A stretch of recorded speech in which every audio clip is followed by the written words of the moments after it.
নমস্কার বন্ধুরা, আশা করি সকলেই ভালো আছেন। বেশিরভাগ সময়েই আমি আপনাদের দেখানোর চেষ্টা করি যে আমি কিভাবে ছাদ বাগানে গাছের পরিচর্যা করি। তবে আজকে আপনাদের কাছে একটা প্রশ্ন রাখছি যে আমার ছাদ বাগানে এইভাবে এত সুন্দরভাবে এত তুলসী গাছ হয়েছে যে এটাকে কি করা উচিত আমিও ভেবে উঠতে পারছি।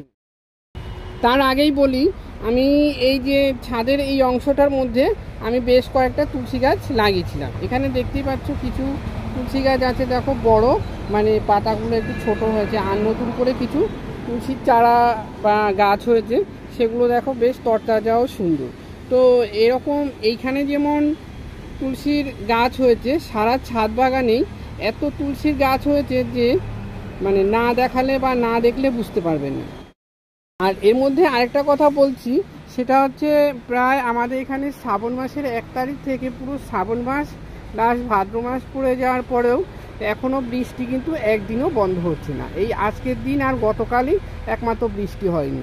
তো যেহেতু এই যে এগুলো কাটিং করে দিয়েছিলাম, তারপরেও কিছু রয়ে গেছে, আর যেহেতু প্রতিদিন এত বৃষ্টি হচ্ছিল, কাটিং করাও সম্ভব হচ্ছিল না। এবার এই বীজগুলো পড়েছে আর এদিকে বৃষ্টি হয়েছে, এগুলো যেহেতু শুকনো বীজ, তো প্রচুর সংখ্যক চারা হয়েছে। এখন এই মুহূর্তে যেটা আমার প্রশ্ন, সেটা হচ্ছে যে এত তুলসী গাছের চারা এখন আমি কি করব? তুলে ফেলবো না ফেলে দেবো, কি করব আমি সত্যিই বুঝতে পারছি না যে এখন আমার এই মুহূর্তে কি করা উচিত। তুলসী গাছ বাড়িতে থাকা কিন্তু খুবই ভালো, কারণ হচ্ছে তুলসী গাছ এত পরিমাণ অক্সিজেন ছাড়ে বা ভালো অক্সিজেন ছাড়ে, যা আমাদের শরীরের জন্য তো ভালোই, সে এমনকি মন ভালো রাখতেও সাহায্য করে। এখন আপনারা বলুন, আমার এই যে এত তুলসীর চারা হয়েছে, সেগুলো আমার কি করণীয় উচিত?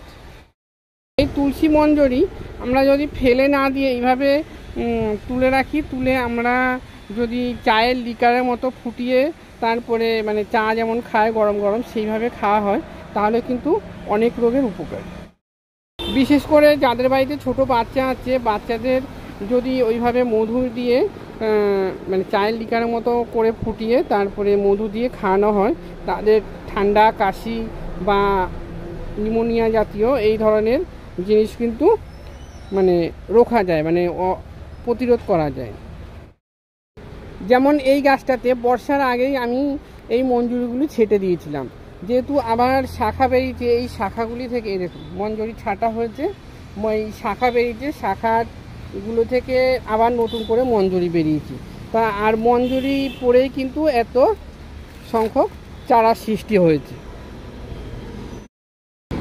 আর এমনিতে আমরা জানি যে তুলসী গাছ যদি অনেক দিন সুস্থ স্বাভাবিকভাবে রাখতে হয়, তাহলে কিন্তু এই মঞ্জুরিগুলো নিয়মিত ছেটে দিতে হয়। যেহেতু ওই যে বললাম, বর্ষার জন্য যে এগুলো ছেটে দিয়ে দেওয়া সত্ত্বেও আবার নতুন করে শাখা বেরিয়েছে, আবার সেই শাখাগুলি থেকেও আবার নতুন করে মঞ্জুরি বেরিয়েছে।